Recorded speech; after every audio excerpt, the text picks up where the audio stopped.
Check, check, check. 1 2 1 2. What's happening? What's up? Got that thing fired up.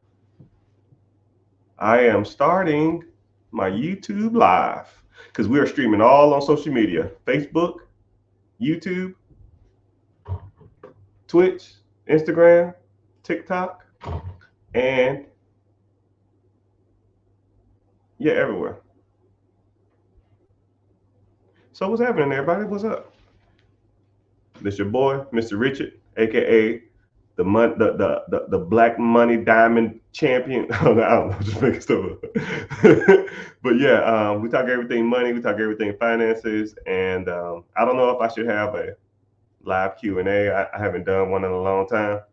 I probably just do a freestyle. Normally I give subjects, but if we want to do a freestyle, we can do a freestyle, meaning that any type of financial question that you have, because I know there's a lot of noise out there, there's a lot of misguidance out there, there's a lot of people out there trying to tell you how to do something or what to do, and they are wrong.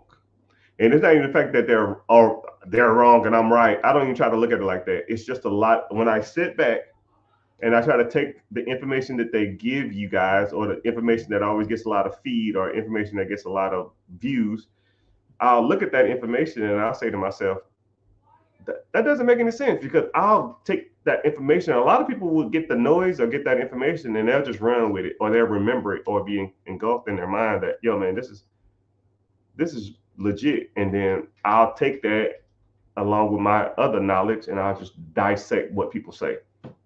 And I'll say, yo, this is not right. Like, who gave these people a platform, right? Just because you have a camera and a cell phone and you turn it around and you can speak into it doesn't mean that the information that you're giving to people is accurate. So I think that there's a lot of misguidance out there. And my objective is to try to educate and try to get anybody and everybody to get to their financial dreams and goals. Because there's a lot of money out here. There's enough money for all of us to be thriving.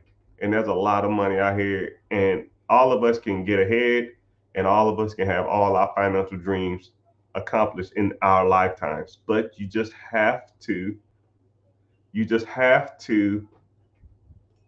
um, go out there and get the proper education, and go out there and do everything that you can do to get ahead in life. And as soon as we start talking about, as soon as you start talking about that type of wealth and that type of money, it generally will reflect or come back to your personal spending. Because a lot of times people can't help how much they make, but we all can control how much we spend. We can control the food we put in our mouths. We can control the type of accessories we spend our money on.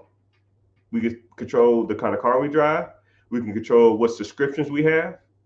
We can control the type of house we live in. And we can control the type of trips we take, the vacations we take. We can control all that stuff. And a lot of people don't want to look inward for the problem. They always want to look outwards. Mr. Richard, I want to make more money. I need to, I know, if I buy this business and this business is making me $200,000 a year, all my problems will be fixed. Not really. You know, a lot of rappers, a lot of entertainers, a lot of celebrities go broke. And is it because they didn't make enough? No. You know, the average person won't make $1 million in their lifetime. Think about that. The average person won't make $1 million in their lifetime, but some celebrities will get millions of dollars at once and they'll go broke. So it's not the money, it's how you spend it. And a lot of people don't want to hear that. A lot of people will feel that money will solve their problems, but money is not the issue.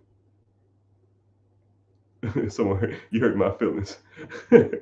I think once you really understand that a lot of your problems come from within, and you're looking out to get the answers instead of looking in. Once you get the inward stuff done, then the outward stuff will automatically follow. I'll even put you on some game. I had a buddy who was at the barbershop. I say this story a lot because it kind of makes it's easy to explain.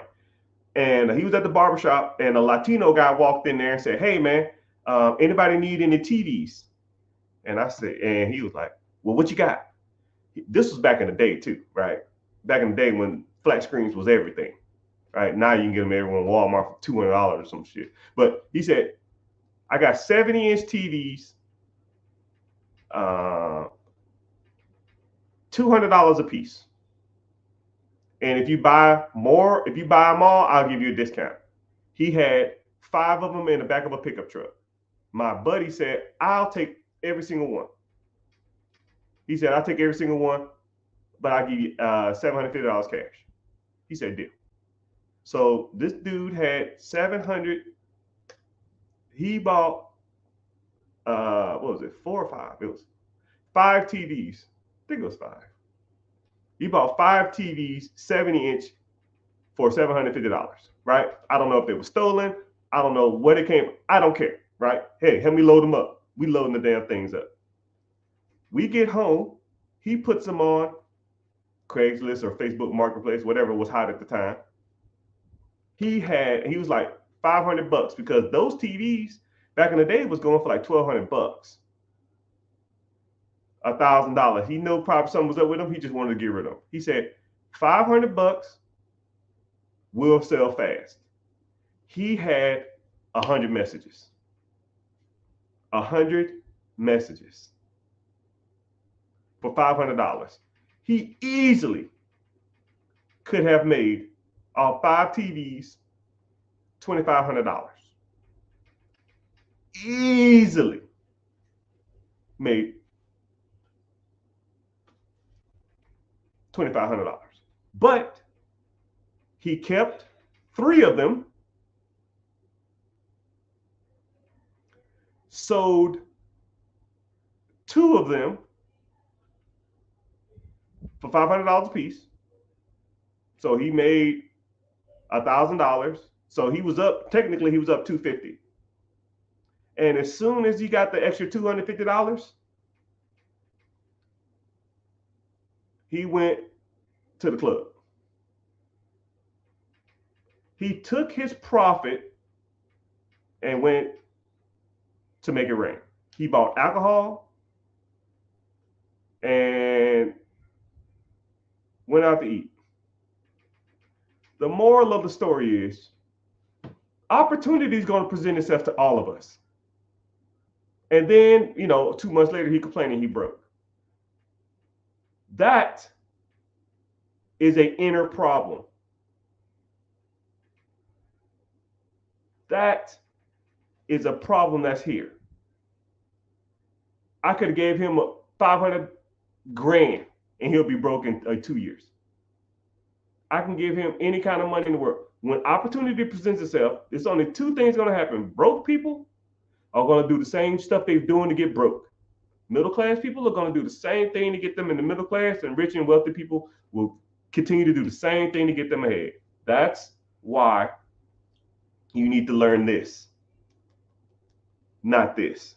Stop blaming the world. Stop blaming the government. Stop blaming society. Stop blaming politicians. Stop blaming entertainers for your problems. It's all here.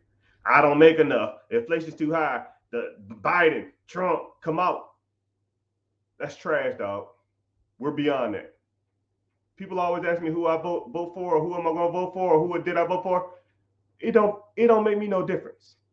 I don't give a dang if Mr. T's in office. I don't give a damn if Puff Daddy's in office. I'm going to get mine. I don't care if interest rates are 20%. I'm going to get mine. I don't give a damn if bread is $18 a slice. I'm going to get mine. I don't care if gas is $100 a gallon. I'm going to get mine. Hey, man, gas is high as hell. Bro, I don't even look at gas. Right? You worry about the wrong problems. I don't harp on shit I can't control. I can't make No matter who I vote for, no matter how much I bitch, no matter how much I complain, milk is going to be worth $3 or 50 cents or $4, whatever the hell it is, regardless. Don't care about that. Right? Between my chef and the missus, my food budget is $2,500 a month. Think about that. You think I give a shit how much eggs cost? $2,500. My chef comes over, what you want to eat? Cool, I'll need these 3 meals. Okay, cool. Here's your bill for the month. Cool, thanks.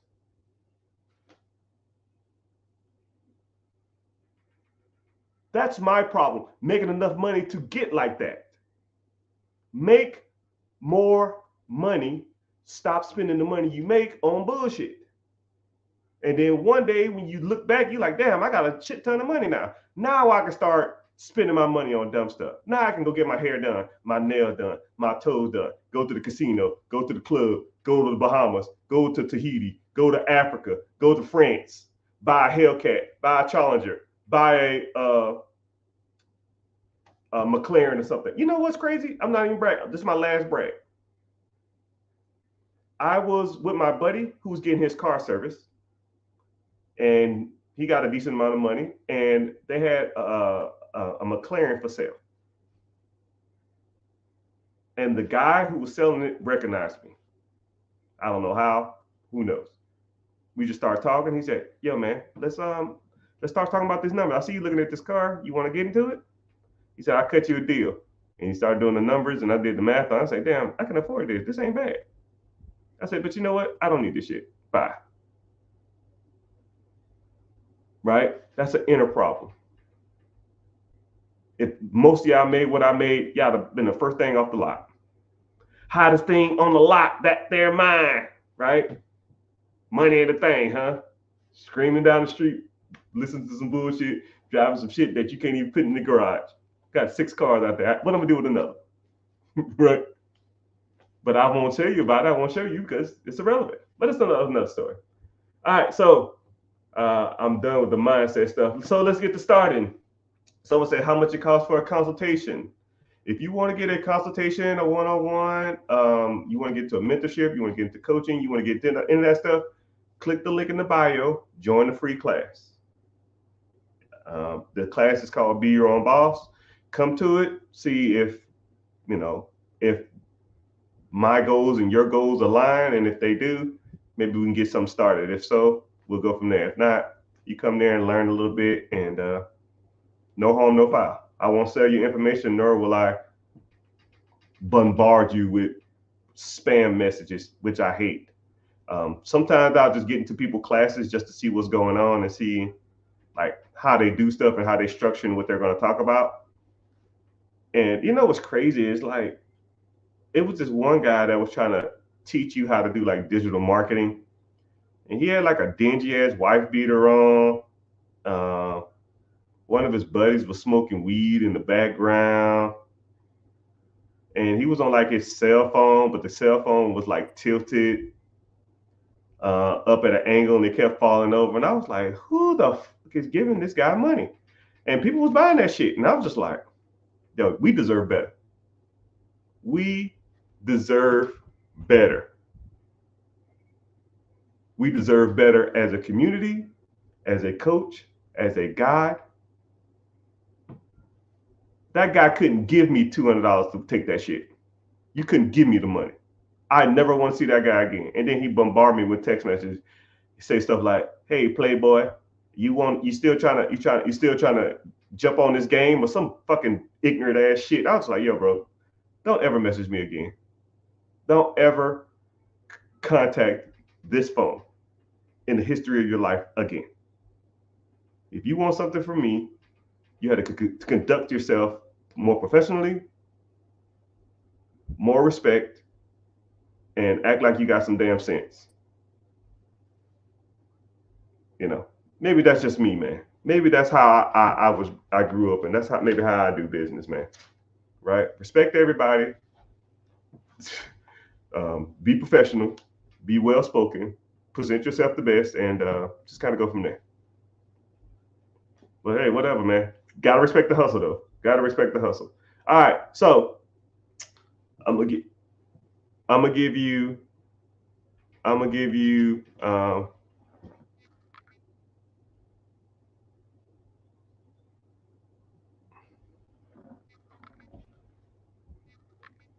I'm gonna give everybody a chance to get onto YouTube, the tube.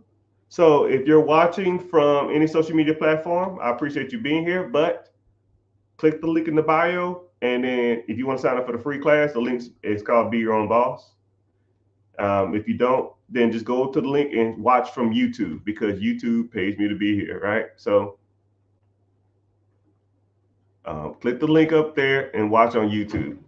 And it helps me out. And then also too, just a little side note, if you watch from YouTube and you comment, YouTube questions pop up in my face faster and they're bigger too. So those on Instagram, because I have like 4 screens. So TikTok, actually 5 technically with TikTok. So TikTok, YouTube, Facebook, Twitch, Instagram, 2 Instagram pages. Yeah, so if you want to come in, ask a question, because like I'm here for you, and I want you to ask anything that you've ever been unsure of, or give you a better understanding of some of this stuff, because a lot of this stuff out here that people try to teach, they are not that good. They're not even close to being good. There's some guys out here that are good, but it's almost like it's like buying a puzzle piece, but someone took a hand. Someone It's like buying a puzzle, and then someone takes a handful of the puzzle and throw it in the trash. And you could put as much of this puzzle piece together as possible, but if a whole bunch of pieces are missing out of it, it's going to be hard to come up with a proper visual of what you need puzzle wise. And because like, okay, I kind of even break that down some. There are some people out here who's really, really good at credit. And then there's some people out here who's really, really good at credit stacking or hybrid credit lending or getting loans. And those guys can help you get the bag. But then they don't know what to buy with it. They just help you with the money, right? Here's a whole bunch of money. I don't know what to do with it. And then you have some people that are good at real estate, right? And then there'll be like subcategories of real estate. Okay, I'm good at Section 8. Hey, man, I'm good at wholesaling. Oh, man, I'm good at the BRRRR strategy. Oh, I'm good at tax liens. But if a situation comes up that doesn't require a tax lien, they don't have no clue what they're doing. Or, hey, I want to buy a business. Okay, cool. Do you have money? No, I don't have any money. Well, you're going to need good credit and money to buy a business. How's your credit? Well, my credit sucks. Well, okay, cool. Well, now you need to go to the guy with the credit. And then once your credit is fixed, then now you got to go to the guy to raise money. So you're going to like 3 different people to get one thing done, right? And then let's say if you start getting real money coming in from the business or the real estate, what are you going to do with it? You're going to just buy Hellcats and Louis Vuitton and Prada bags? No, you got to start investing that stuff. Well, what do you invest in? You got vast array of different accounts you can invest in. Now you got to go to somebody else to learn that. But here, we learn it all. We break it all down, right? I can almost take, it's kind of crazy, and I'm not trying to boast or brag. I can almost take anybody and make them successful if they really wanted to. Comically anybody. You just got to put in the work, and you got to take a chance, right? I've had people 400 credit scores, 500 credit scores, working check to check, having businesses and or real estate, whatever they wanted to. Because once you understand how the process works, then it's kind of self-explanatory, right? And I'll even give you a general overview of it, right? If anybody want to listen to it, I'll give you a general overview of how the process works, right? So if someone comes in off the street with me, hey, Mr. Richard, I've been watching you a while, long time listener, never say anything. Screw it. I want to get started. Boom. Let's get to it. How's your credit? My credit's shitty. Okay, cool. Let's work on your credit.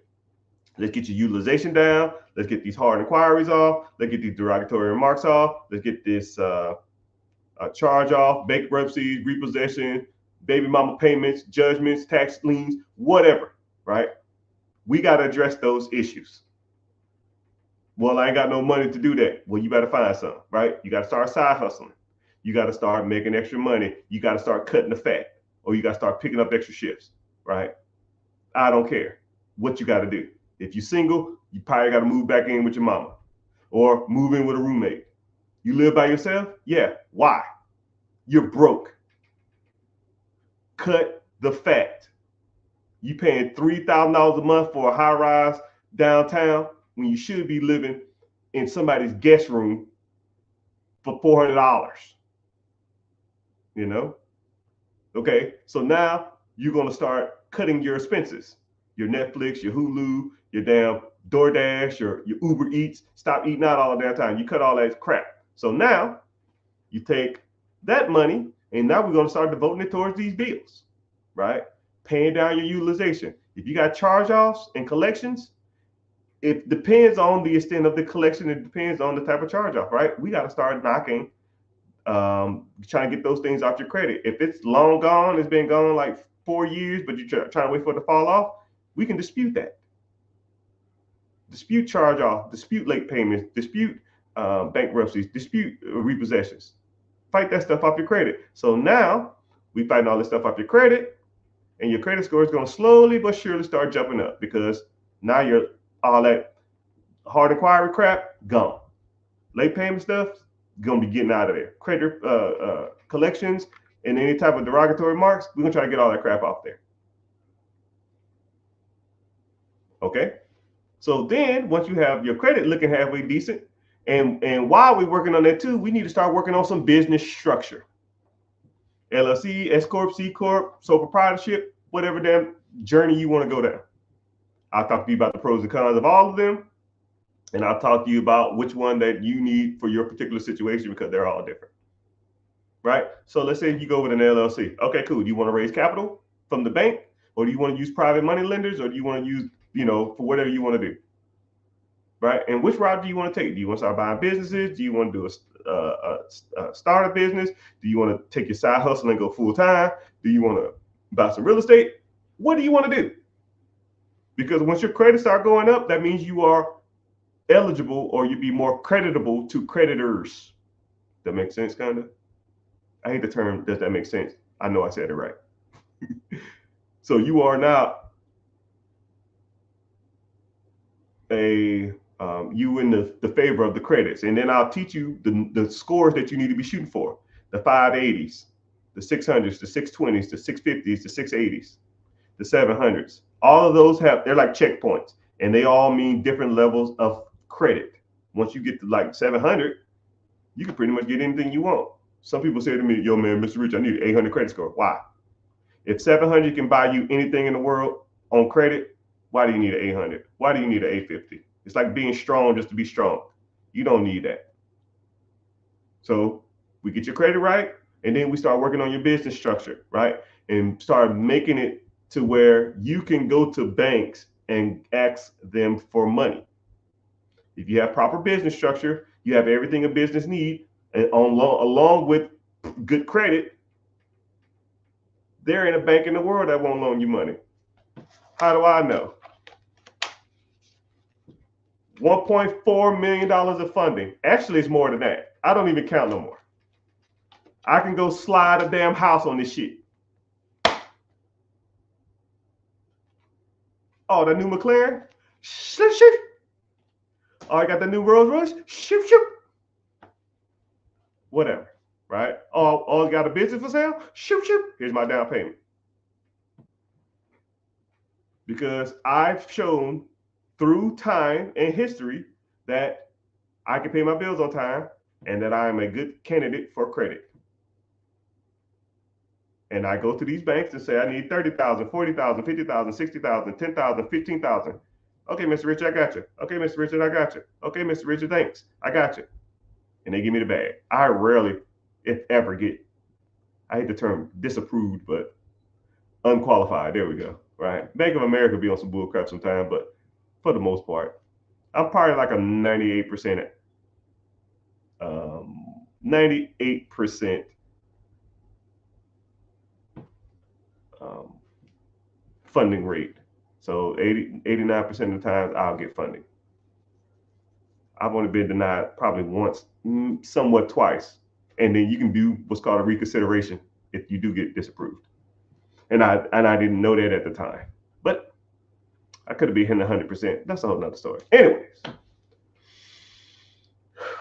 so once you establish good credit, and then you go out there and you go establish good credit, and then you go out there and you go raise capital or use your own capital, and then you need to start investing your money, because once you start fixing your credit, the excess of money that you had to fix your credit needs to start going somewhere else, right? Just because you was paying $300, $400, $500 a month to pay down these credit card bills, and now once those credit cards are paid off, you're not just done with that. Now you can go spend that on like going to the club. That's stupid. Now we're gonna take that $500 and we're gonna start investing it, right? Mutual funds, ETFs, IRAs, 401ks, all that shit, right? Now you can do what's called a portfolio loan. They said you have 30 or 40,000 in an account. You can go to the bank and say, "Yeah, I want to get a portfolio loan." That portfolio you can borrow against those assets. So you can take a $50,000 portfolio of stocks and go get a loan against it. Now you take that loan, you go buy real estate or buy a business. You see what I'm saying? You see how this works?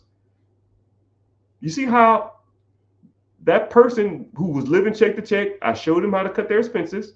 Then I showed them what to do with the money, extra money they had, and how to pretty much build up their credit. And that's kind of how the game works, right? And once you could just sit back and look at it for a second, think to yourself, damn, that ain't bad. That probably could work. You'll start to realize that this is how people get ahead. And my objective so far was talking about blaming the world for your problems. No, everything that you're doing now is a reflection of your choices. You identified the problem you had on your credit. You start cutting the fat. You start working on side hustles. You started building your business structure, LLC, S corp,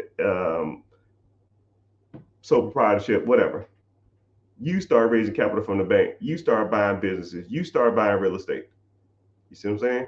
It's not a world's problem. It's a your problem. Point in. Everything I say has nothing to do with who you voting for. Everything I say has nothing to do with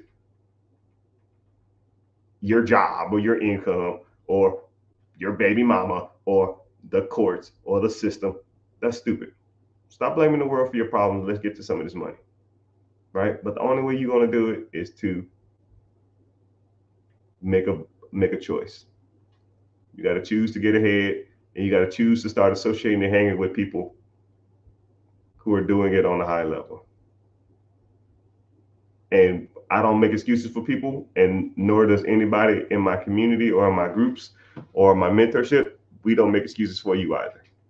If you want to hang around those type of people, then cool. Click the link in the bio, join the free class. If not, hey, maybe one get out, or maybe not. It's your world. It's your world. But welcome in, welcome in. I see Twitter has a few people. Wow, Twitter bumping. YouTube has a lot of people also. Welcome in, welcome in. Somebody always on Twitch. Hey, Twitch, say what's up. Instagram, a little lackey, but it's all good. Facebook, TikTok is tripping because when I get, if I get to like yelling or like being passionate, I hate being passionate on social media because they'll figure like you're hate speeching, especially if I say the word, the P word that people vote for.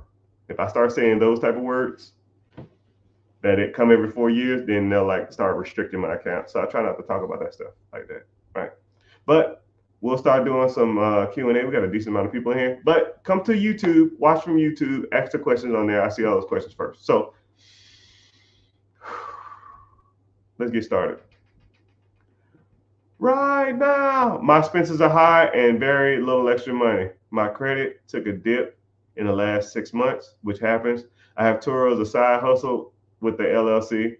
I need to get something going soon. Yeah, I feel you, sir. A lot of my Turo buddies, I have a lot of them who have a lot of cars on the platform.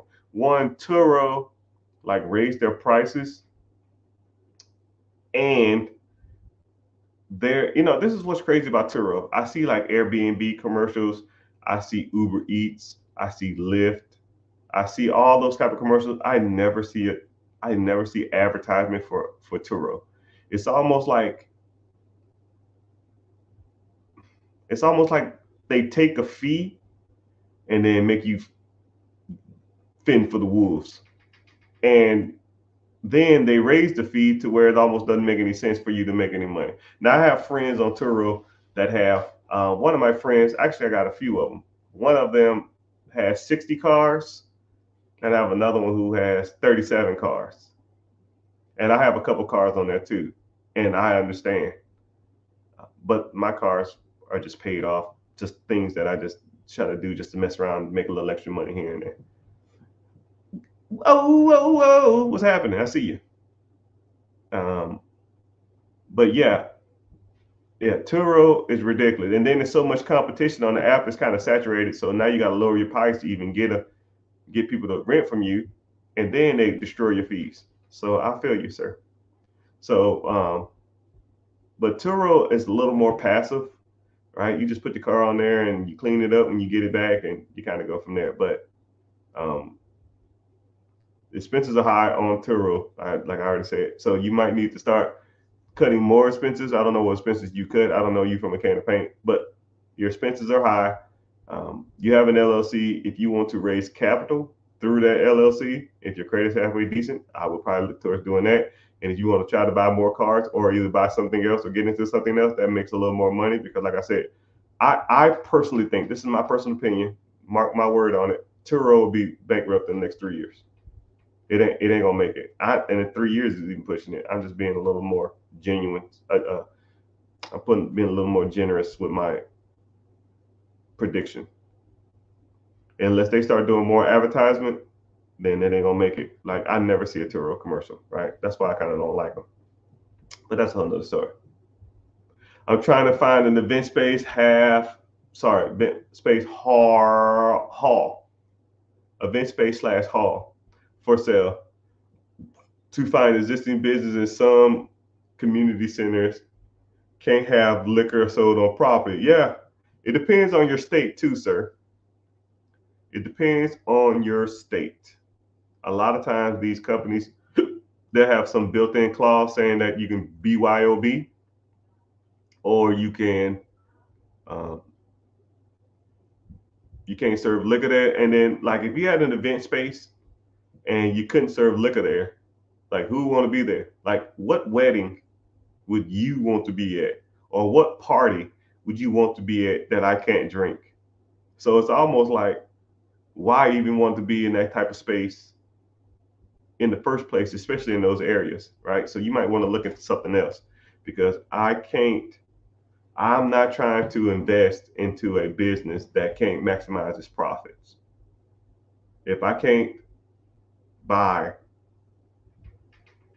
something and people can't have a party there, and if I say party, if I say I'm having a party or wedding, the first three things that come out of people's minds probably the DJ, dress attire, and food and alcohol. Like, I mean, that's just it. And if someone say, "Oh, it's a drive party," and you're like, "Well, why? Somebody they AA or something?" They're like, "Oh no, it's just we can't have alcohol here." I'm like, what? What kind of party? And then think about it like this: if you had three venues and you had the choice out of all three, and one of them say, "Yo, we can't drink here," I'm going to the other ones.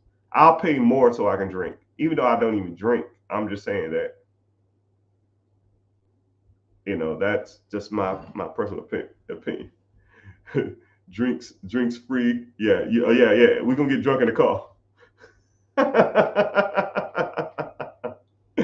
We gonna get drunk in the car. Someone said, "Do I have businesses for sale?" No. I sold the last one I sold was 2022. That's the last one I sold. But the ones I got now, they're so seamless and so effortlessly ran. I'll be a dummy to sell them. There's no point. You know what I mean? Why? You know what I mean? If I have a cow in the back, if I have a chicken in the back that's laying golden eggs and it don't crow, it don't damn poop, it don't make a noise. It just sit in the corner and just lay me golden eggs all day, right? And to what? To buy something that's gonna be making all the damn noise. The golden eggs gonna be smaller. I'm gonna have to damn stop what I'm doing throughout the day and go, nah, I'm good, right? This thing is this thing is on autopilot now, right? One side of me wants to just shake everything and get like a $25 million company, but why? It's just more money. Once you kind of content and happy on the type of money you're making, more money is irrelevant. Like I'm telling you, man, the grass is not that much greener on the other side.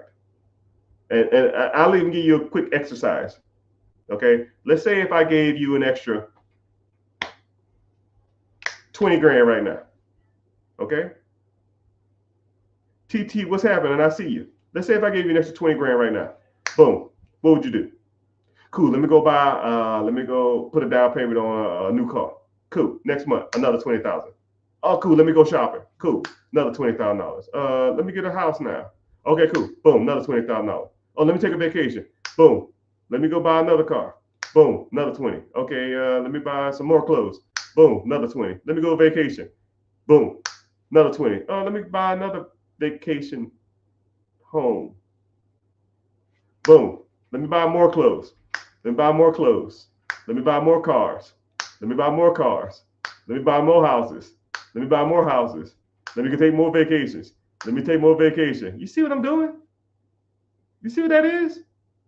It's nothing. Once you've gone everywhere, or you experienced everything, or you have everything you want, or you buy everything at the store, you know what's crazy?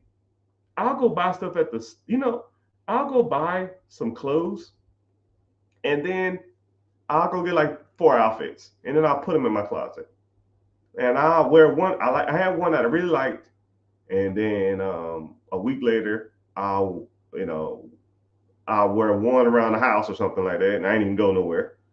And then the next week, I thought about wearing one, but it was raining, so I didn't want to wear that one. And then a month later, like, okay, cool, let's go shopping. And then all the same shit that I just bought is already still in the store. You're like, oh fuck, I don't want none of this stuff. I already got it. All right, so cool. I wait another month, 2 months, 3 months later, and I go to the store. Now they got some new stuff, right? And I do the same thing again. I get 4 outfits again, right? Shit, I ain't even wore the last two I got. I ripped the tags off, or some of the stuff still had tags on it. It's just why, why, people, why are you doing this? Why do you want to do this? You got to start looking at the big picture, right? You can drive so many cars. I've driven and ridden in every car there is in the world, damn near, right? Probably except a Bugatti, right? Everything else I've damn near sat my ass in. It feels just like a Toyota Corolla. It doesn't make me no difference. When you're in the car, you don't even care that you're in it. Only people that care that you're in it are the people around you. Right? So what? We out here flexing and getting money and getting cars for other people to acknowledge that you got money and cars? That's the goal? That's the hustle? That's why all of this is for. To impress other people. Kanye West said it best. I spent $1 million just to be like, homie, you ain't up on this. He understands the game, man. He understands the game. He understands. Like when he said, like you start really listening to some of the stuff he says about money. A lot of people think he's crazy, but it's about as true as it gets. About as true as it gets, my guy. For some of it, yeah. But I'm gonna tell you something too. I listen to a lot of like rich people and famous people talk about money.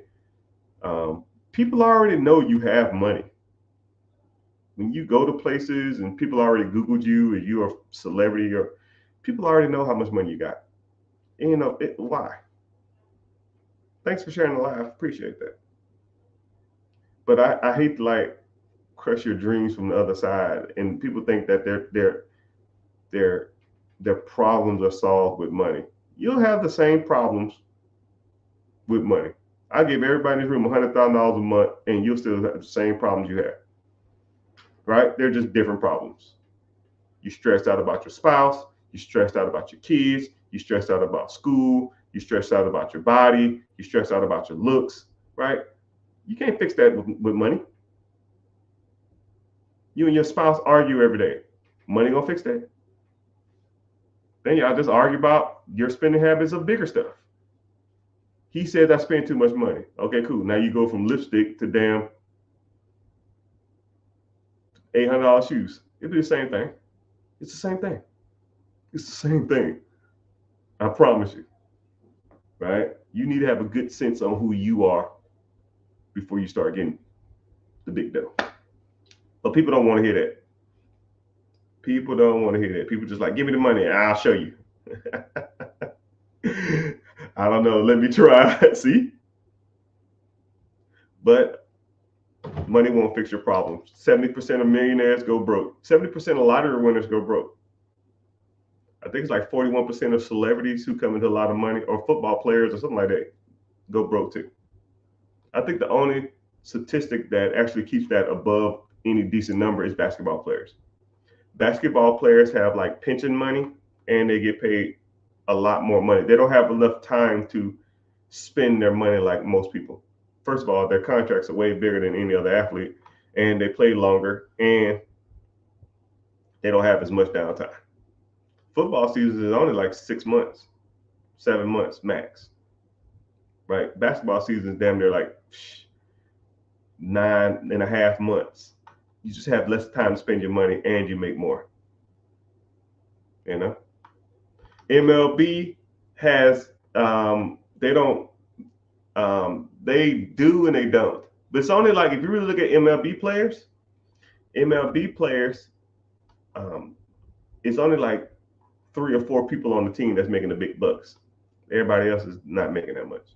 Same thing with basketball players too. But basketball players make more money on average than any other sport. But that's a whole nother story. But we've been on here for a while, man. What questions y'all got for me? We can talk about credit, growing your credit, business credit, leveraging credit,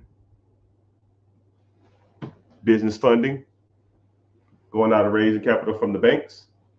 We can talk about investing, mutual funds, ETFs, compound interest account versus simple interest accounts. We could talk about stocks, bonds, mutual funds, crypto, if you want to talk about that crap. We can talk about IULs, UILs, LUIs, or whatever the hell they call it. IULs? Is it IULs or UILs? IULs. I don't know. Whatever that crap is, right? And if you into that stuff, man, or annuities or other kind of crap, it is not it, man.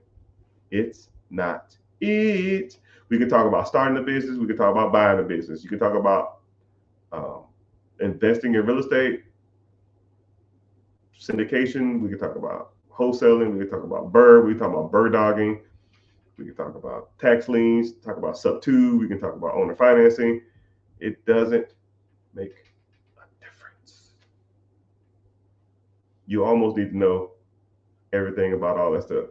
IUL, laugh emoji. Yeah, I don't know what the hell that shit is. That shit's trash. It's so bad. It's so bad. I almost want to start an IUL fund just to make millions of dollars off people. They are killing people, man. I wish I could have one universal message to anybody who has an IUL. And I'll break down that shit on a simple calculator, and I use every metric that any of y'all give me. Right? How much you pay a month, how much is your principal, how much is your payout, and what's your benefit factor. You give me all those numbers, I'll put them in a calculator and do simple 3rd grade, 5th grade math, and you'll be like, damn, this does suck. And I'm like, yeah, it does suck. Someone said, I need credit repair. All right, click the link in the bio, join the free class. It's Wednesday at 9 p.m. EST. If I want to start a business, oh, my bad. Every once in a while, people come in and say something that makes me upset to my stomach. I get a little sick. You stated if I wanted to start a business. Come here. Why would you start a business when you can buy one that makes money day one? Why? So let's do a simple startup analysis, right? I don't know you from a can of paint. You said, how do I determine the market that needs it? First of all, there's your first problem. Trying to figure out if a demographic or a market needs the product that you want to start. Because if you start some shit and they don't want it or don't need it, you're going to close down. Ask Kevin Hart. He opened up a damn vegan restaurant that I heard the food wasn't even that good, nor did people want it in that area. And it closed down in 2 years because he didn't do the research, the marketing. He didn't do the market to see, he didn't do an analysis to see if the market wanted it. But let's say if there's a business that's already out there and it's been open for 15 years. Does the market want that business? It's been around for 15 years. You can't be in business for 15 years and not make money. Hell, you can't be in business for 5 years and not make money. Fuck, you can't be around for 2 years and not make money, right? Let's start a business and every month I take out $3,000 out of your pocket. Every month, $3,000 out of your pocket. How long are you going to survive? Let me take $5,000 out of your pocket every month. How long would you survive? $10,000 out of your pocket every month. How long would you survive? Not freaking long. Okay? If a business has been around for 5 years, 10 years, 15 years, 30 years, how much money are they losing every month? Probably none, because they have their answers figured out. The market has already been determined. They already have customer loyalty. They already have a base that they can market to. If they wanted to market to somebody, market to the people that already come there, right? Do giveaways within, or do incentives or give backs to people who've been loyal to you for 10 years, 15 years. Now let's do a startup analysis, right? Boom. I found an area I want to invest in. Okay, cool. I need to, I want to rent this place out. Well, what is it? What's the triple net lease? Meaning that I got to rent this shit out for 5 years and I have a 5-year option after that. Okay, well, how much is the lease? $5,000 a month, and I need 50 grand up front. Deal. Okay, cool. As a deposit, so you don't mess my shit up. Okay, cool. $50,000 at your account, gone. So $5,000 a month, you got to do what's called a build out. So now you got to go and buy. If you want to build like a Subway or some shit, or a restaurant concept, I don't damn know, right? You need stoves, you need ovens, you need floors, you need flash guards, you need all this other type of equipment, right? Let's say that's $100,000. Wow, boom. So now you're $150,000 in the hole. You ain't sold a burrito, man. Not a freaking damn sandwich. So now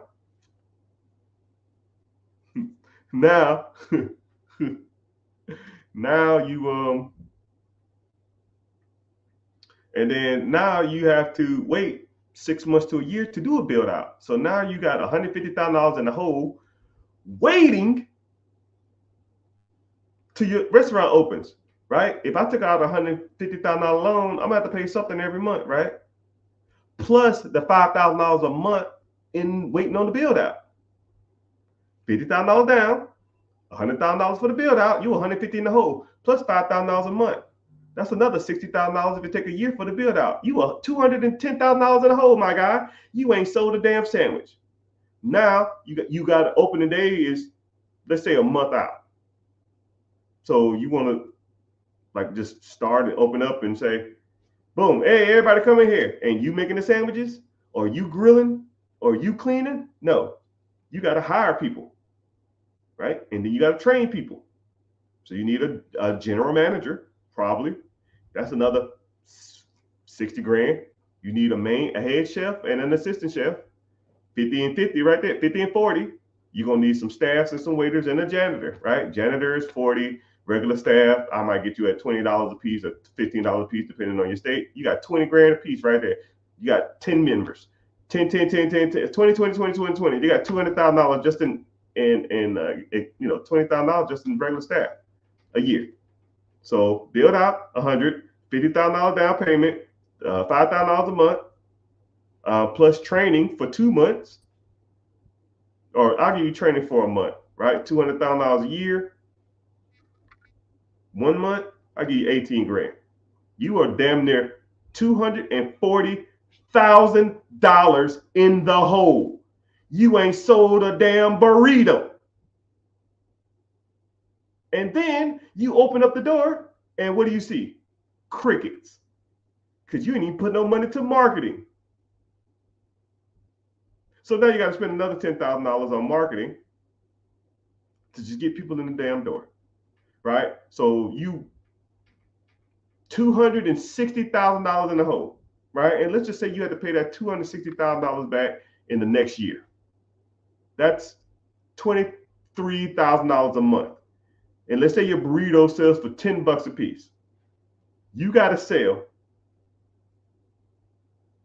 $23,000 worth of burritos or sandwiches or whatever the hell you damn selling just to pay the bills. And that's not including that month's marketing, the next month's rent, the next month's salary, the next month utilities. It is dumb to start a business. You'll be $300,000 damn near in the hole, and then 6 months later, you'll close the damn door down. You have no proof of concept. You didn't even know anybody wanted to buy it. Wow, it's almost like I described Kevin Hart in a nutshell. Why do we listen to these celebrities for our financial advice? Kevin Hart might be a funny guy, subjective. I wouldn't listen to him about financial advice, but even though he sits on these radio shows and talk shows that people invite him on, and he talks like he's this great businessman, mother clucker, you could have just gave me $20 and a high five, and I could have told you not to start them damn businesses. Just off that, hell, I told y'all in 10 minutes why it ain't a good idea. I think he had like 10 restaurants. Take the same concept times about 10. You $2 million in the hole, Mr. Hart. Oh, Mr. Richie, you hating. No, dog, I'm just not a fucking idiot, and I don't spend my money on dumb shit. Why build it when it's already built? I can go build a car off eBay. Why?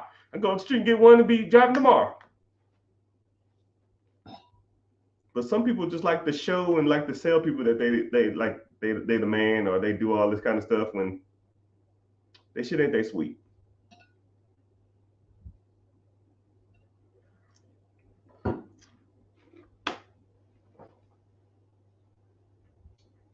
Someone says, if a business is cash flowing, why do people sell them? I always use your car as the best analogy. Okay? I use your car as the best analogy. Whoever's in there, name your very first car. All right? Someone says if businesses are making money and they're good businesses, why do they sell them? Name your very first car. If y'all want to start naming random cars, right? Mine was a 1984 Toyota Corolla. Right? Man, that thing was nice. I love that damn thing. Someone says a BMW. Okay, I see you. Someone says a Honda Accord. Someone says a Nissan Maxima. 1998 Nissan Maxima. Black four-door. That's a quote from Menace to Society if you ever want to look that up. I think it was 1998 Maxima. 1990. No, it was 1990 Nissan Maxima. Right? Ford F-250, right? So someone says a Grand Am. Okay. So you got your first car in your head, right? And let's say you drove that car in high school, and it was like a piece. Most people's first cars was a piece, right? Someone said a BMW paid in full style. They had them BBSs on it, them gold BBSs.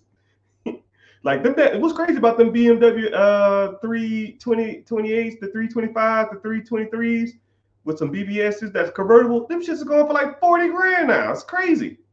Hey, whatever, man. What's old is what's new now, right? Anyway, so let's take your first car, right? And let's just say it did its job. It got you back and forth to, most people's first car was a POS. It got you back and forth to it got you back and forth to school. It got you back and forth to your little part-time job that was making minimum wage. and it did its job, right? And then you probably either saved up or you just, you kind of grew out of it, right? Say if you had a little coupe and it was cool, but then you got married and then you had to get something a little more reliable, and then you just moved on. You know what I mean? So like the car is not a bad car. It's just it served its purpose, and you used it for the means that you had it for, right? So now take the same concept and apply it to a business, right? My first business was making like $7,000 a month, right? To some people, $7,000 is a lot of money, but to me, now looking back on it, $7,000 ain't crap, you know. So I took that business and I got everything out of it I needed. I learned a lot of experiences. I got a lot of working with people about operation of business, business management, growth, scale, accounts receivable, accounts payable, profit and loss statements, year-to-date statements, tax returns on businesses. I learned a lot doing that. But when I realized that $7,000, $8,000, $9,000 a month is not my goal anymore, that 90 grand, 100 grand, 200,000, $400,000, those are my numbers now. That's the kind of money that I want to make a month, and $7,000 is not it. So it was a good business. It did what it had to do. It's still making money to this day. Just was time to move on to something bigger and better. And it's the same thing with y'all first car, right? Y'all first cars were probably not the best of cars, but you learned a lot about driving. You probably hit a whole bunch of curbs. You probably ran a mailbox over or two. You probably hit a bird or something in the damn thing. You probably, scuffed up some wheels, but you learn about a lot about driving. You learn a lot about respecting the road. You learn a lot about probably working on cars if you had to damn do some work on it yourself. And you learn a lot about what you didn't like about cars, right? You learn a lot about cars themselves, but you learn a lot like, my next car will not have this in it. My next car will not be a manual shift. My next car will not have a convertible. My next car will not have two doors. My next car won't be a car at all. It'll be a truck because it's too small for me. You see what I'm saying? It's your first. People sell their businesses because either one, they're too old for them and they want to retire and move to Florida and get hit with all these hurricanes, or they're just done with that segment of their life and they want to move on to something bigger and better. And that's why you learn from people like me on if people are selling their businesses because they're duds, or people are selling their businesses just to move on to something else. Because people do that. And you have to learn how to identify that stuff, because there's a lot of crap out here and there's a lot of treasure out here too. But you got to weed through the junk to get through the good stuff. Someone said, I like hurricanes. Screw them hurricanes, man. I'm done with Florida.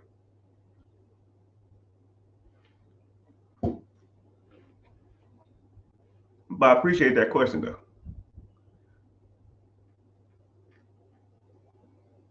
But when it comes to different types of businesses, and I'll even give you this too.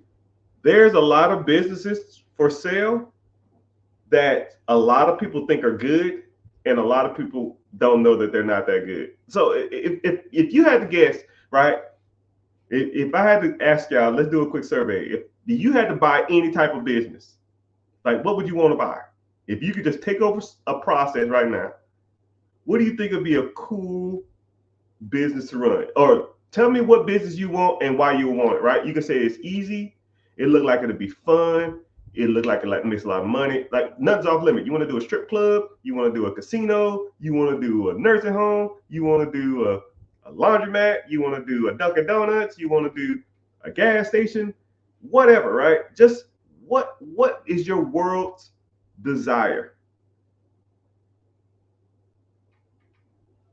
What is your world's desire, right? If you can get any type of business, right? Because once you really start dissecting some of these businesses, a lot of the things that people say are good are trash, and a lot of things that people say are trash is good.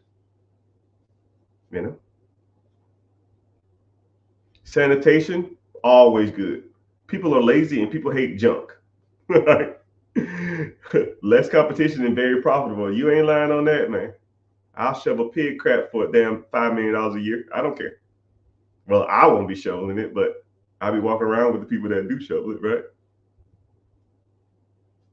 Right? Someone said 92 Honda Accord clapped out. Oh, it took a crap.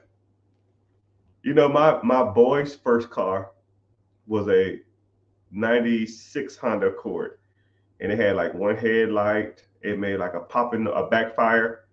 We paid $450 for that car. We put a new headlight on it and a new interior light bulb and fixed the timing belt. We probably had about $300 into that thing. We spent like $400, $500 on. I don't remember what it was. It was super cheap. We probably put $300 into it. We sold someone else $1,500. That thing was a monster, man. I think that I still see that little ugly thing because it had aftermarket headlights, but it had like two-tone paint job. We did with spray paint.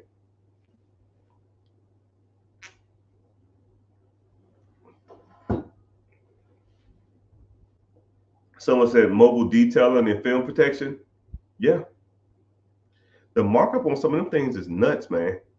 And what's crazy is if I was you, I'd probably look into getting into that if I was you. That's a really good industry to make money on, right? But you can get to mobile details in multiple three different ways, right? You can do mobile detail as you go to them. You can do mobile detail as self-serve, and then you can do mobile detail as in you drive your car through, put them on subscription service, and they can vacuum their car out. And I think all of them are very profitable. I don't think I've ever seen one not do well. Everyone I've ever seen, the one where you drive through with the subscription service is a little overpriced now, but I think a lot of people. So I'm gonna kind of put you on some game too. Uh, so let's take a pool of people who want to buy a car wash or do car wash details and stuff like that. And let's say all of these people, everybody's gonna gravitate towards the drive-through car washes that you use the vacuum service that you get your subscription service on because they're big, they're making good money, and a lot of people like them. A lot of people like that business model, right? But while everybody's focusing over here, the self-serve, you put your quarters in, put your $2 in, and you wash your cars. Those are like falling by the wayside, and you can almost catch steals on these things, man. You just got to know where to look and know how to negotiate with people. So these things, because a lot of people will say, yo, man, I'm gonna just go over here and focus on these. And everybody want to not get out their car and hand wash their stuff. But there's still people out there that get the excitement. They feel like those machines can't do what they can do. Or they have like something specific, like they want to get some like specific dirt off. So those, and then also mobile detailing. I think any type of come to you service is going to blow up in the next 5 years. So let's think about it. These are just my prediction. These services are going to blow up in the next 5 years. Okay. Mobile detailing. You come to my house, you clean my car. So think of that. You come to my house, you do X, you leave. Okay. Once you have those keywords plugged in, you can insert whatever you want. You come to my house, you clean my house, you leave. You come to my house, you clean my house, you leave. You come to my house, you fold my laundry, you leave. You come to my house, you watch my dog, you leave. You come to my house, you walk my dog, you leave. Just stuff like that. Like things that people don't want. You come to my house, you cook for me, you leave.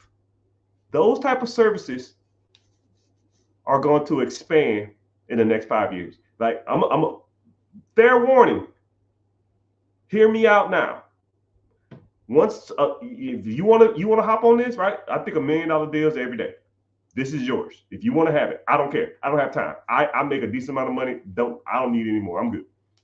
If you had an app to service people in any one of those ways, you will be rich. Think about it like this.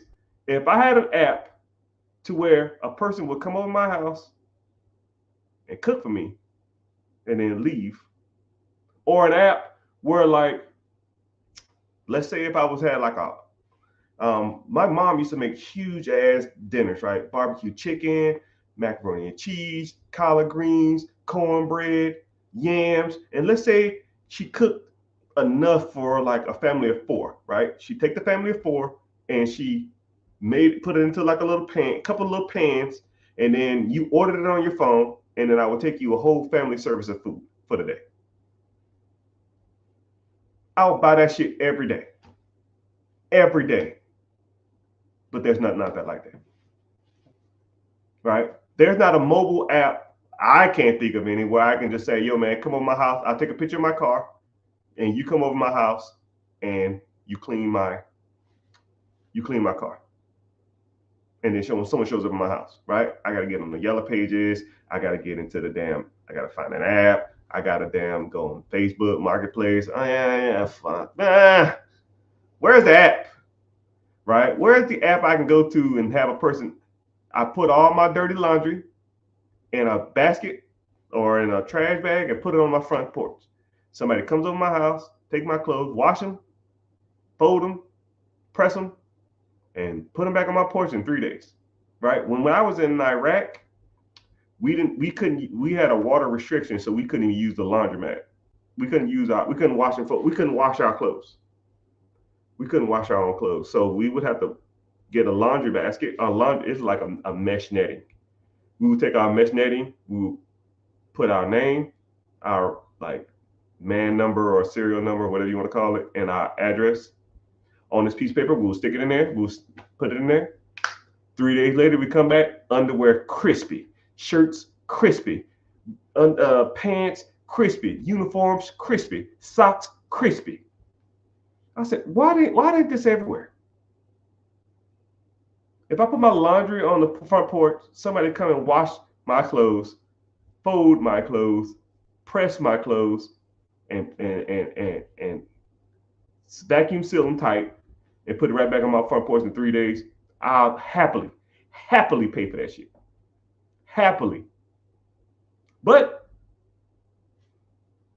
hey, I can only give y'all $1 million ideas. Y'all gotta do it. Y'all gotta do the work, right?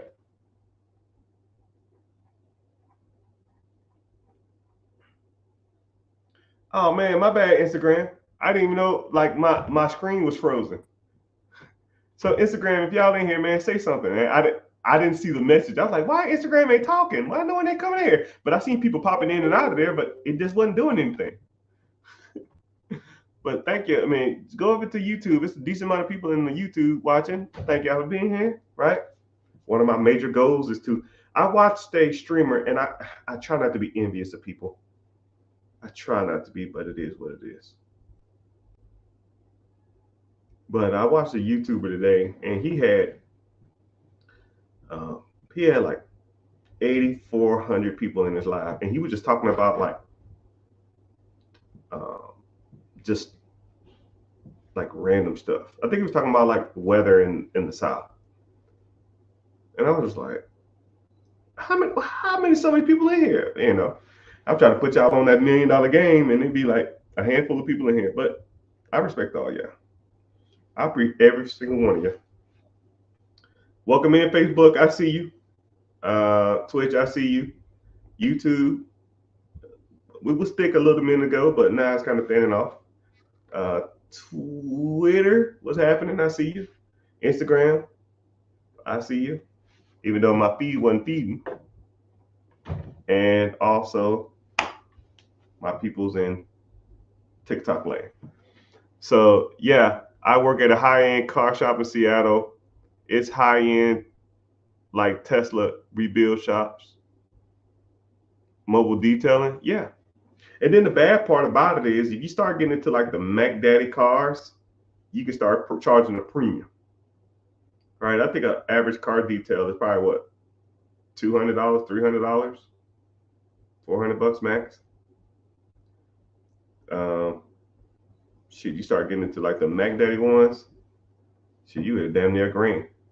There's a guy on social media that charges $10,000 a car wash. And it's a waiting list of 6 months.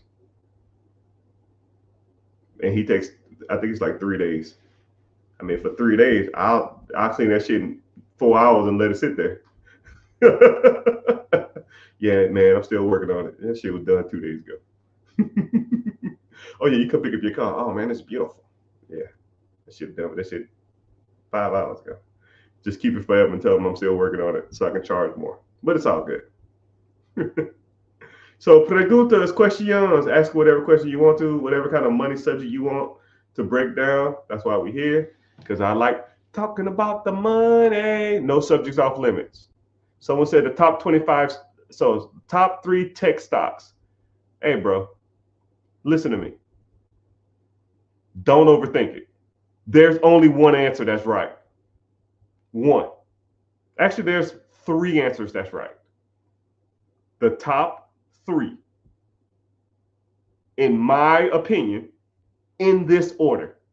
All right. So somebody give me a guess, right? What do you think the top tech stocks are in the world? Or the top tech stocks to buy? Someone talk about tech stocks. I can't even damn talk today, right? Right. Some people might comment, some people probably won't. Everybody knows I like some of these stocks, and some people already talk about it, right? You already know probably number 1. Right. And actually I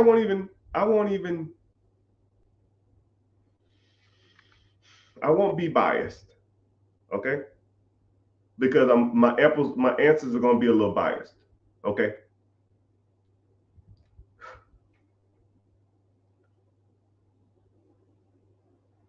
I'll give you the 3 and then I'm gonna give you why. It is no particular order at first. Microsoft, Nvidia, and Apple. Okay. Nvidia is almost single-handedly holding the market up now. Okay. It is doing magic out there. Magic. The amount of money this fucking company is making is nuts. It is probably the highest performing stock over the last year. It's damn near destroying everything. It's almost unheard of. If they told me they was making Terminator computer chips, if they was making the computer chips that the Terminator runs off of, I would believe them. If they told me that this company makes whatever's going to damn turn on the nukes and take everybody out, I would believe them. Because it's no way that this company should be making this kind of money. But it is, right? But it controls a lot of computer software that runs the majority of video games. Like the Fortnite, I heard it's like AI, Fortnite, all that kind of stuff, right? How big do you think the video grow? It ain't slowing down anytime soon, right? So NVIDIA, the next is Microsoft. No particular order. Microsoft, because Microsoft, you almost need operating systems to operate anything, right? Regardless if you like Apple, regardless if you like iPhone, regardless if you like any of that other crap, you go to work, they're not using Apple. You go to the library, they're not using Apple. You go to the government, they're not using Apple. You go to any of that other stuff, anything in the world, most systems run off Microsoft, right? You want a Word document, it's not going to be on Apple. You want an Excel spreadsheet, it's not going to be on Apple. You want a PDF, we're pushing in there. Now you in I can't even think of what they call it now, but you know what I mean. You get the point, right? And then Apple. Apple has been doing me good. I want to say I started investing heavily in Apple. I want to say 2016. I did a real estate deal. I think I hit for like, I don't know, 45 grand.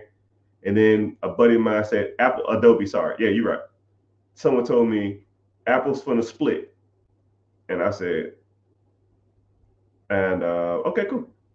Thanks. When you heard? I heard they're gonna split this week.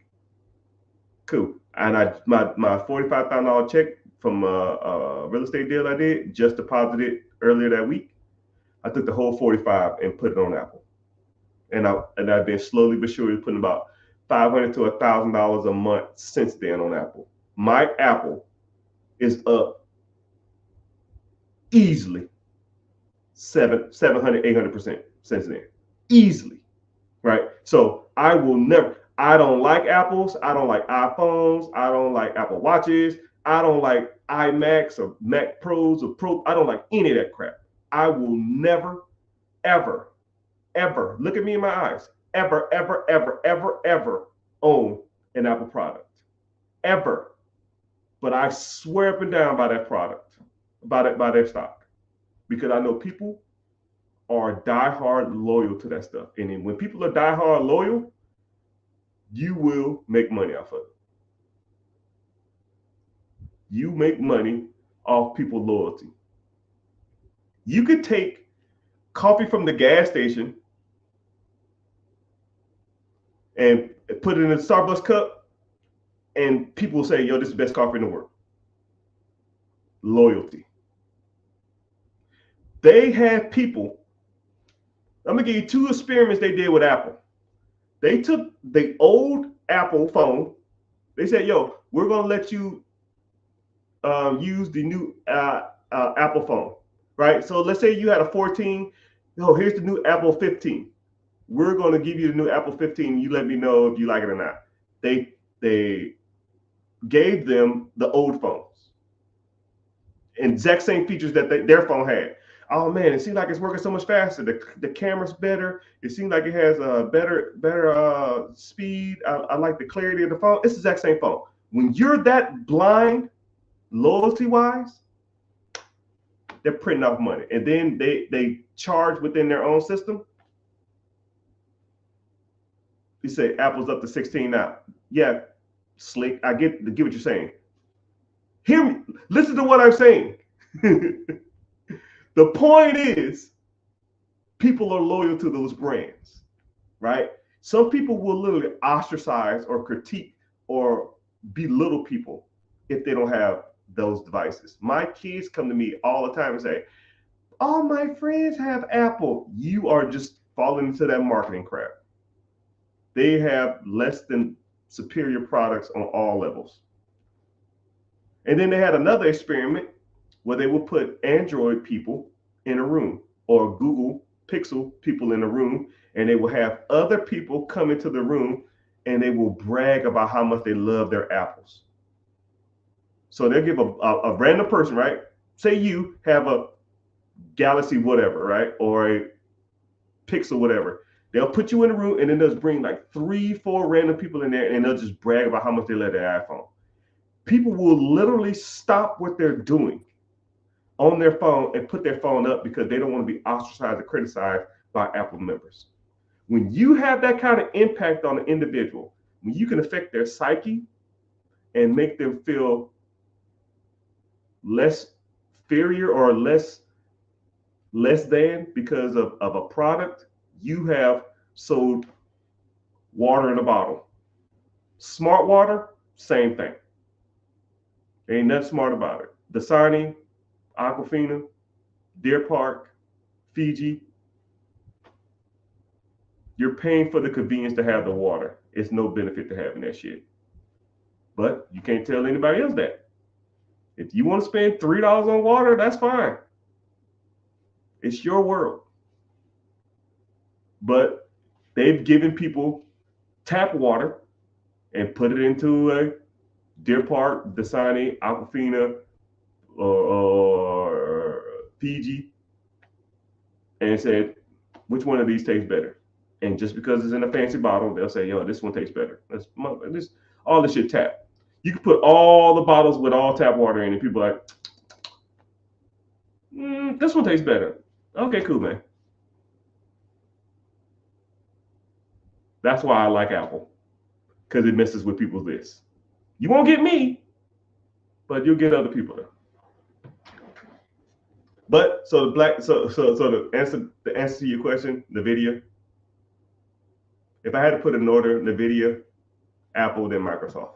Top 3 stock tech companies. They're actually the most. Actually, those 3 companies are the most sought out companies to purchase on the stock market. Period. I want to say something like 45% of all the stocks are purchased are the top 10 companies. And if those are the top three, you're talking probably like 30% of the market share. 30% of the market, 30% of the stocks purchased every day are Microsoft, Apple, and Nvidia. 30%. I don't even know how many billions of dollars are traded every day, but think about that number. Sit on that one, homeboy.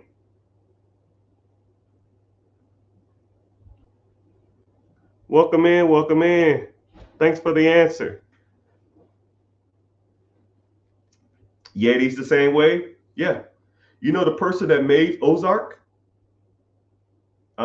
Used to he was one of the co-founders of Yeti, and they had a disagreement, so he went and started his own brand, called it Ozark, and then got a contract with Walmart to sell pretty much the same product with Ozark on it, and now Ozark sells way more cups and stuff like that uh, than Yeti, and they're the exact same thing.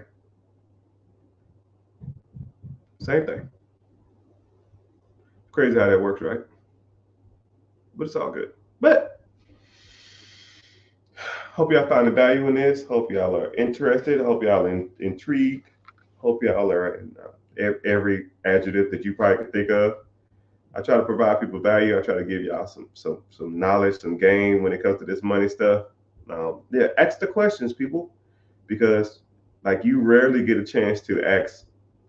I hate bragging, but I'll say it like this: someone who got their stuff together and who's genuinely coming to you and telling you how the stuff works versus trying to just like shove products down your throat and all that kind of crap, right? But I will say if you want to, learn more and get more details about how this stuff really works and you just want to work with me one on one and get into some details of some stuff, right? You click the link in the bio, join the free class. But if you don't, you can just here and ask me whatever question you want, and I kind of give you a little direction, a little pointing to how you can do some of this stuff. Someone says, I'm 19 years old and I got 40,000 while liquid down for a surf car wash. Hell yeah. Is it better to get on the lease or buy through a loan? Uh, Generally, whenever you buy, so if you have a car wash, so first of all, self-service car washes are the ones that you go up to, you pull up, and then you go put your money into the machine, and then it cashes out quarters, and then you put your quarters in, and you wash it yourself. Okay, that's self-service. Anything else that's like self-service with the vacuums is technically not self-service. It's automated car wash, but that's another story. So let's say you wanted to buy a self-service car wash or get into the self-service car wash.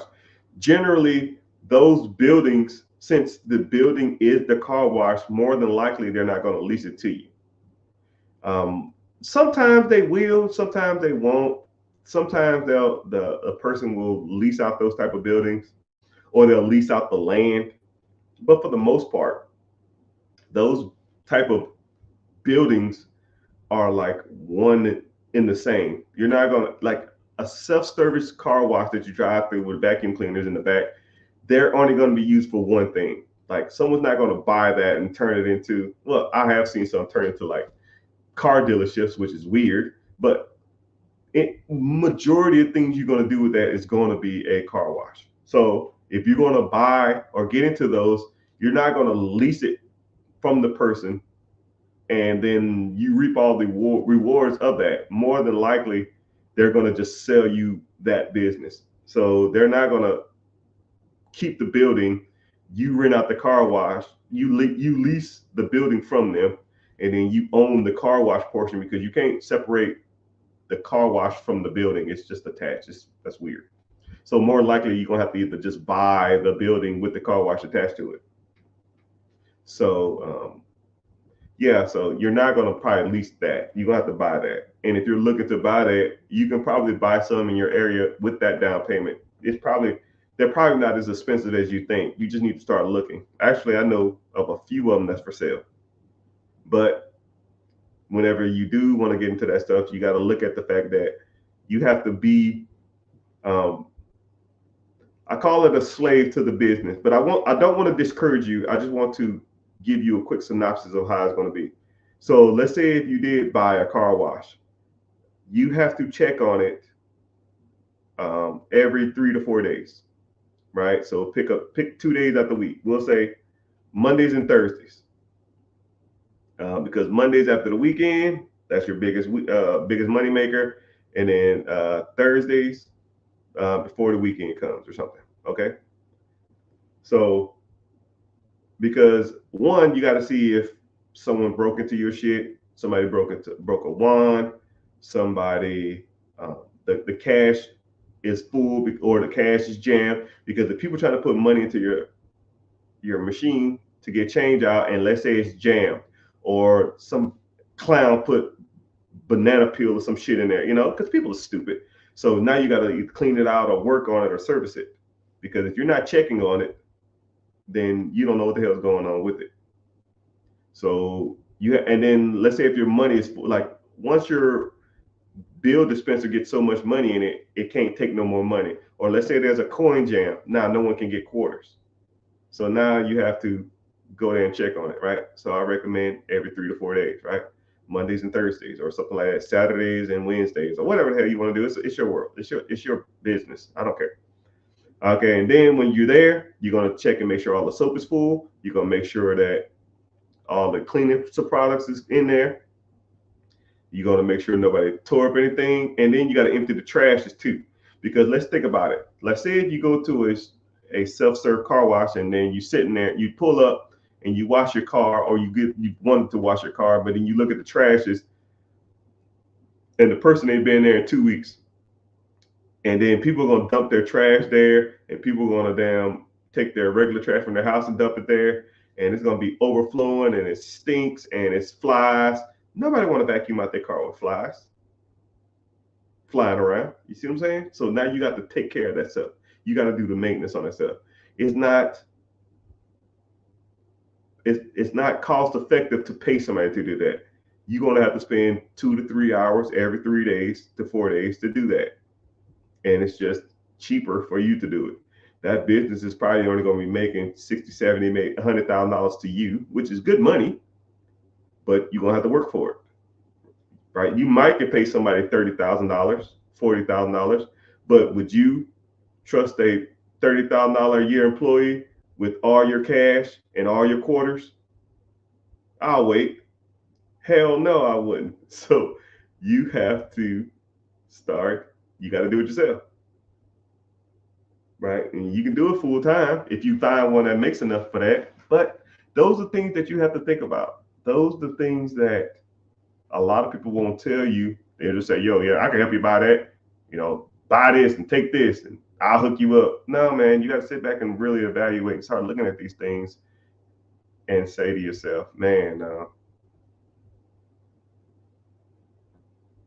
yeah, I either want this or I don't. You got to start looking at the numbers, because if it makes sense financially, then everything else I can fix. But if it don't make sense financially, then there's no point. But that's a good question, though. Great question. Great question. Mr. Ballin. But next time I ain't gonna answer your question if your profile picture look like that. You need a decent profile picture, my guy.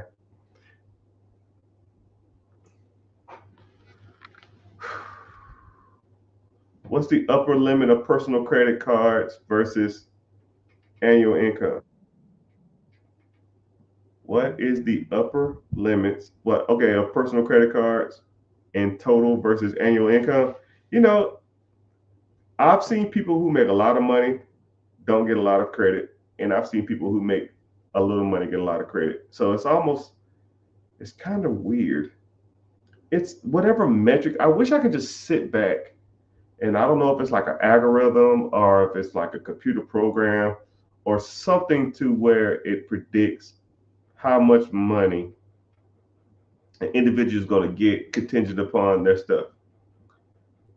I'm thinking to myself, like, man, I don't know. I've seen people put 200. I know people who make $200,000 to $300,000 a year and still get denied.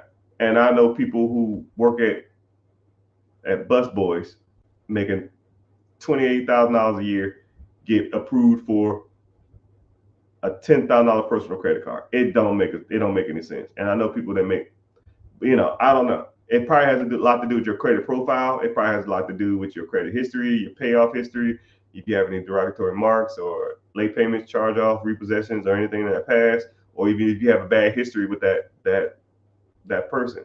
I know some people who have perfect credit who Chase closed down one of their accounts and Chase won't open up another account with them. So it just depends on you, man. It depends on your circumstance. What is the best business? What is the best business to buy? What is the best business to buy to make $16K a month? Okay, so let's think about it. $16K a month, right? I'll make it $20,000 a month, right? Fuck it, let's go for it. You make $20,000 a month. I don't know if that's cash flow or that's just to your pocket. Now we're in a whole different part. Let's just say the business to you, we ain't pay no taxes. Let's just say it makes $20,000 a month. Okay. That business will need to be producing, that's about $250,000 a year. And at a standard 3 to 4 multiplier, you're at about $1 million business, right? Just make it easier. $1 million business, you're gonna have to put 10% down, $100,000, or you're gonna have to put down 5%, which is $50,000. If you can get it owner finance for the other 5, SBA and the financier will give you the rest of the 90%. Okay. Now, what kind of business can you find for $1 million that's doing $250,000 or $20,000 a month revenue? Yes. The answer is yes. Tons. Whatever your heart desires, my guy. If I sat back and got on the internet, I could probably find you, I don't know, 500 in the next 15 minutes. No, actually 500 in the next minute. So just letting you know that's not a hard task. Just depends on what you want to do. Where in the world is Armin Santiago? Someone said, how much money do I make on YouTube Live? Not a lot. Nah, if I had to average it out, they'll send me random checks here and there. If I averaged it out, it's probably only like $400 a month. It's not a lot. So let's do the math, right? Let's do my YouTube math. So YouTube tells me I need to go live every day. Okay. So let's say I get $500 a month, right? So I go live every day. I have to do at least 90 minutes to an hour, 90 minutes to 2 hours, right? So I'll put it at 2 hours, right? 2 hours a day. That's 14 hours a week.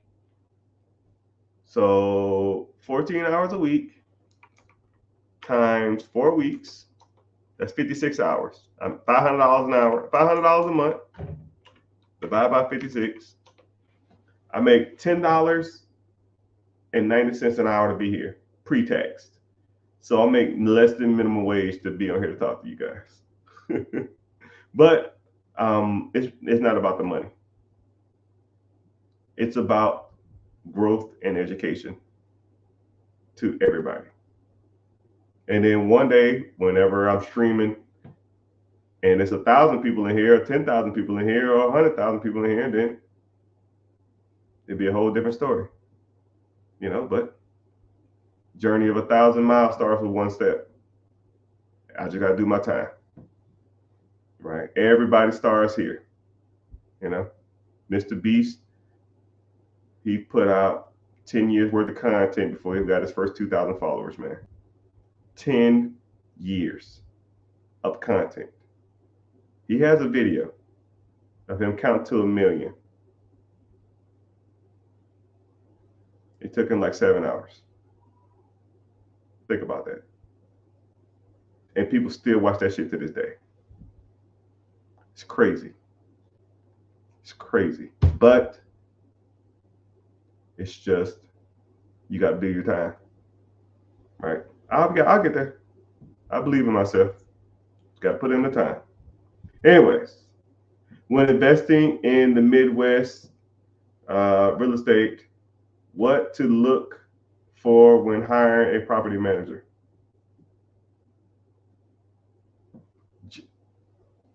You can do a couple things. One, you can ask the real estate agent for referrals. A lot of times you can almost do reverse engineering too. If you know what properties are being rented, you can almost do what's called a skip trace and then message the person, say, yo man, I see you have this house for rent.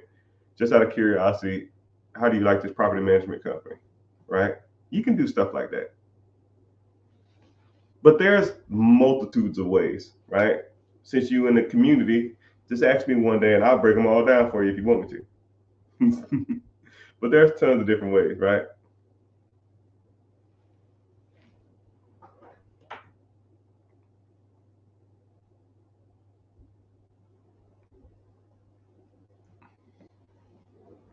So if y'all following me too, or if y'all in here, if y'all get messages from anybody that's not me, there'll be some like the rich get Richards or the rich got Richards or something to that extent.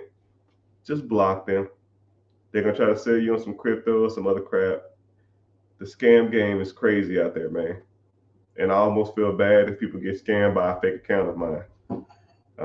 I used to I felt real bad. I wanted just to pay the people if they ever got scammed, but I I would be literally sending hundreds and thousands of dollars a day if that was the case. So just I can't do it no more. Right? There's three on here watching now. Cool, block them. Block them. They don't even follow. Block. Boop. How you gonna use my likeness and don't even follow me? That's almost disrespectful.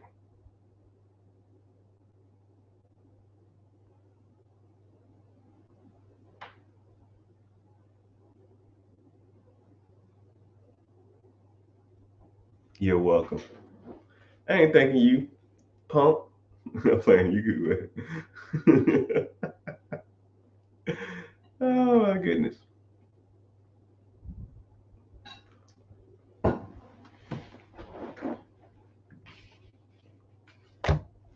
But I'm gonna probably stay on here another 15, 20 more minutes. If you're watching from anywhere in the world, um, click the link in the bio or just go to YouTube and type in the Rich Get Richard, and you can watch me there. And it's a little, it's easier for me to see your comments and or those channels pay me to be here, right? I probably have about 100 people in here now over all the social media platforms, and YouTube is the only one that gives up the money. Everybody else be on the Google stool, right? But if you want to watch from there, it's all cool. If you don't, it's fine. I don't care. It don't make me no difference.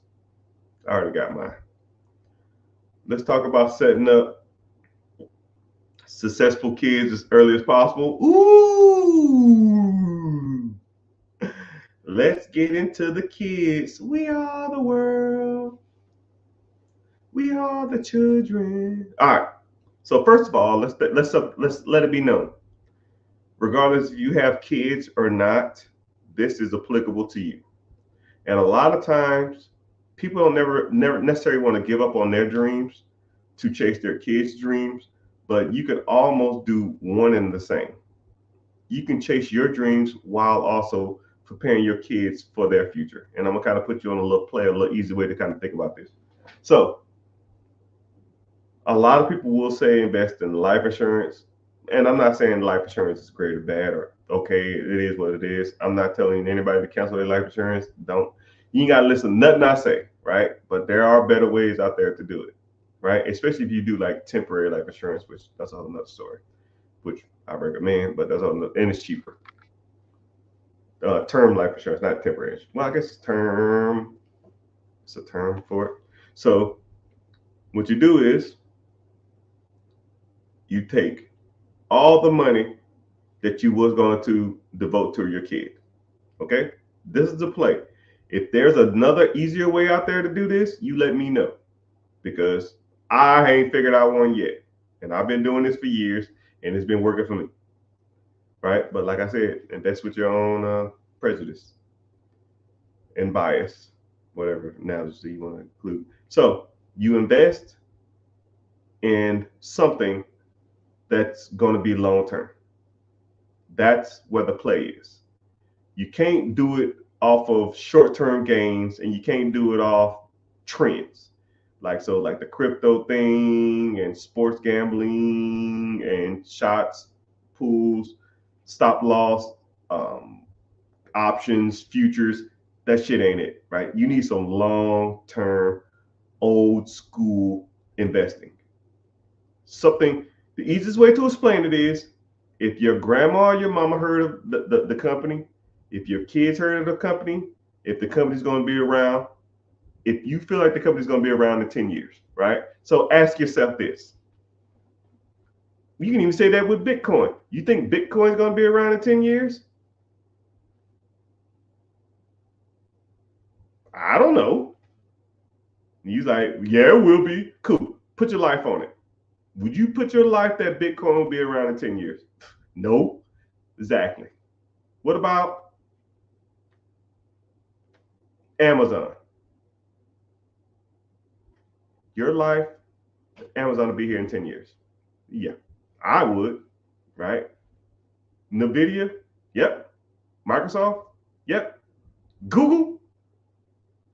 Will Google be around in 10 years? Yeah. Google ain't going nowhere. So now, once you've kind of established like long-term investments versus shit, it's not that hard. Once you establish like long-term investments, now what you need to do is you need to allocate money towards long-term goals. Simple. And when I say allocate, I mean over a long period of time. We're not doing, oh, I put $3,000 in this account 4 years ago. No, dog, that ain't it, right? Dollar cost averaging.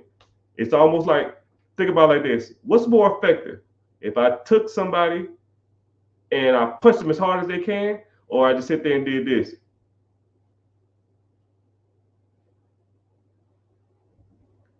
For 10 years, 15 years, 20 years. Eventually, that person's face is going to be damn smushed in, right? That one punch is going to hurt. But if I punch somebody in the nose all day long, for 30 years, their whole face would be concaved in. They'll almost look like a different person after 5 years, 10 years, 15 years, because that's the effects of long-term investing, right? Throwing your money into something and letting it ride ain't it. You got to put it in there constantly. I don't give a damn if the car tires need done. I don't give a damn if the wedding's coming up. I don't give a damn if I want to take a vacation. I do not care. Invest, invest, invest, invest every month. Never turn it off. And then what you do is you put those into accounts and investments that will pay you over time. Dividend, interest, all that. And once you have a certain amount in there, then you can borrow against that money. You can do portfolio loans. And you can take that money out and invest it in something else while the money's still growing. It's a crazy concept, right? If you don't pay that money back, they're coming for your stock, but just pay it back. Duh. But and let's say you grow this fund. Let's say you grow this fund into $500,000. Okay, the interest on $5,000, even if you follow the simple stock S&P 500 over the last 5 years, or since the Great Depression, 1933. Since the Great Depression, the stock market as a whole, not the S&P 500, just every stock, good or bad, since the Great Depression has made about 10.3% returns. So let's say you have $500,000 in this account and you want to chill now. $500,000 at 10.3%. It's $51,000. So you will get a dividend check or interest check for $51,000. And then you'll have that money coming to you every month. And this is just a smaller scale. You can take this shit to the moon, right? Let's say it's $1 million. Let's say it's $2 million. Let's say it's $5 million. Let's say you're 19 years old and you put $500 in the account every day until you're 60 years old. That should be $10 million. And now you have all this money sitting in your account. You can borrow against it if you want to. But why do that? The interest on the account, let's say you had $1 million, 10% interest, that's $100,000 a year. Now you make $100,000 a year sitting on your ass in interest. And then you take that fund, you put it in the trust. Now the trust manages the funds. And only person that can allocate those funds is probably a lawyer and or whoever the individuals in charge of the trust. And the way my trusts are written, nobody's above the trust. Nobody can cash out. I damn near can't even cash out. All of us have to vote to take the money out. And the lawyer, and I have a clause in there that says the lawyer said that we can't take it out until a certain amount of time anyway. So in 100 years, my great grandkids can touch this money. But after that, I don't give a shit, right? But it'll probably be $100 million or some shit in there. And $100 million at 10% compounding interest is probably be $10 million a year. Why would they need the $100 million? They can just split $10 million each amongst themselves. And I'll just make a YouTube video if YouTube's still around there. I'm like, yo, you fucking idiot. It's $100 million in this account. You're not going to make more money than I did. You're not that smart. Take the $10 million, shut the fuck up, and I'll see you next year. You can, if you spend it all on anything, on dumb shit, then come back next year and you have another 10, right? But you're going to take the $100 million and do the same thing with the $100 million that you're doing with the 10 million, and it's buy junk. You're not that smart. Just live off this money for the rest of your life and your kids' life and your kids' life and your kids' life. And now y'all just live off royalties for the rest of your life. You pretty much making your kids trust fund babies. I always like the term trust fund babies because you've heard of it before, but you never knew what it was. It's just somebody in their lineage, somebody like, say, your grandfather, your great-great-grandfather just started investing in stocks or a mutual fund, or they bought a company or sold a company, or they did something where they got a lot of money. They put it into the stock market or they put it into an investment, and the investment pays their family a royalty or interest or a percentage every year for the rest of their lives. They have a $50 million in their account. $50 million pays them $5 million a year. They are trust fund babies now. Their portion of the trust is $1 million. So they get $1 million every year. It's not a real hard concept to think about. It's just crazy to think that somebody 70 years ago did the same thing that I'm doing now. And it's so crazy how somebody 50 years ago can do something that you can start now for your kids. And a lot of people don't, well, my kids, well, I want money now. Yeah, bro. You can do this on top of whatever you need to do now. This is just your fallout. Say if the business you want to buy don't work. Let's say if the real estate you want to buy burned down. Let's say if the storage units you bought, everybody moved out of town. Let's say if your vending machine was at the school. Let's say if the vending machine at the school the school closed down because of zoning. I don't know. I can't predict the future. I don't know. Right? Say you had a plan to make all this money doing something and it don't work out. You're going to get old. I'm going to get old. That's inevitable. You can either start putting money into these accounts and it's there whenever you're old, or you can put all your eggs in a basket that you have no uncertainty about. But I know for this, Google's going to be around 10 years from now. Google's going to be around 20 years from now. Hell, Google might be around for the next 100 years. Why not ride that coattail for the rest of your life, your family's life, your rest of your lineage? I hate the term generational wealth, but you have the capability the opportunity, the means to change your family lineage. You have everything. You have, I'm gonna sit up. I'm looking in your eyes. You have everything you need. If you're understanding the words that are coming out of my mouth and you are looking at this and you're processing this in the United States of America, or wherever you are, you speak English, you understand what I'm saying, you have everything you need to be successful. And if you don't have it, it's your choice. It ain't about inflation. It ain't about who in office. It ain't about your job. It ain't about living check to check. That's bullshit. It's just excuses. I had less than nothing. I think I would swap my situation when I was broke and sleeping on my brother's couch or sleeping in his car and surf riding. I would swap that situation with anybody in these lives. Anybody. You had a job or you got a job. I didn't have that. You probably have a car. I didn't have that. You probably got a roof over your head. I didn't have a roof to call my own. I had nowhere to go. So I joined the military. I had nothing. I joined the military with a t-shirt, jeans, shoes, socks, and a toothbrush that was in my pocket. I didn't have no napkin wrapped around it. I didn't have one of those little plastic guards on it. And my wallet. And if anybody in here tells me they can't do it, I'll sit there to your fucking face and I'll call you a fucking liar. Because if I can do it with a t-shirt, jeans, toothbrush, a wallet, and shoes, I had $7 in my wallet. $7. And I borrowed it from a friend because I might needed a meal on the way to the military. And I was so cheap that I ate at the hotel and I was putting food in my pocket because I didn't want to have to pay for a meal.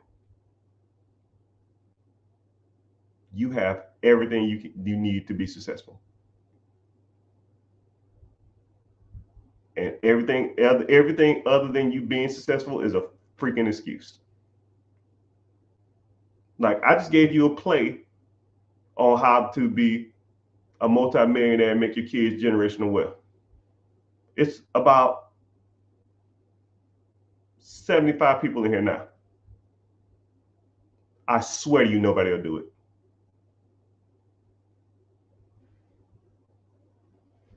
You got to make the decision. You got to tell yourself, I'm tired of this shit. I can't do this no more. Mr. Richard, I need help. I almost sound like a church pastor that trying to get you to join the church. I hate when I talk like that. But I'm trying to be real with you, man. I'm trying to be real with you. Right? I'm talking from a place of I've been there. I try not to talk like I'm better than you.